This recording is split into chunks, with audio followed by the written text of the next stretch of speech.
banga ilon khom nau gam hi email maten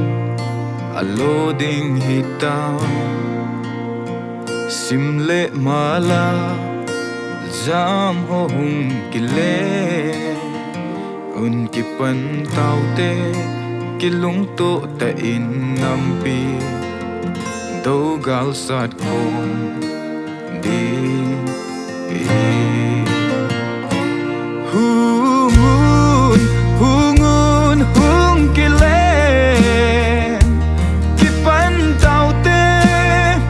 nami kivo na bonat lova iding khozin khopem bangazam nahi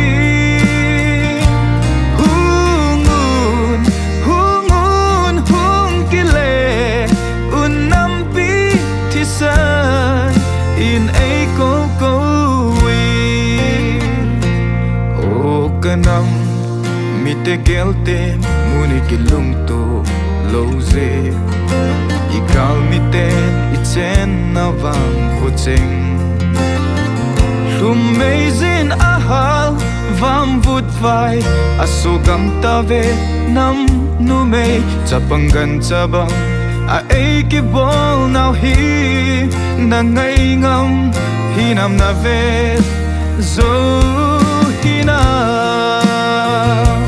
hungun hungun hung kilen kipan tau te nam mi ki bol na ponat lova iding khozin khopem bangazam nahi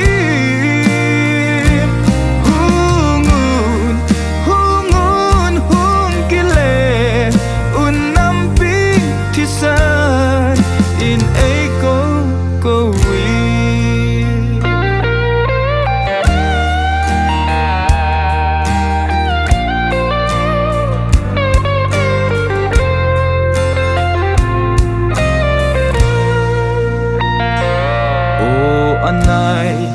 nam khan kho gel te mute nam ma khoding gel na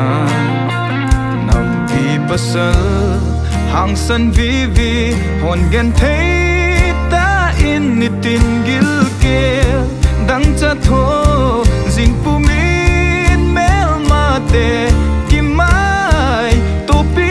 din pathen hat na song pumi kanga zing of front line duty boy hungun hungun hung kile un kipan tau te na nami kibol na pona lova iding khozin khopem bangazam nahi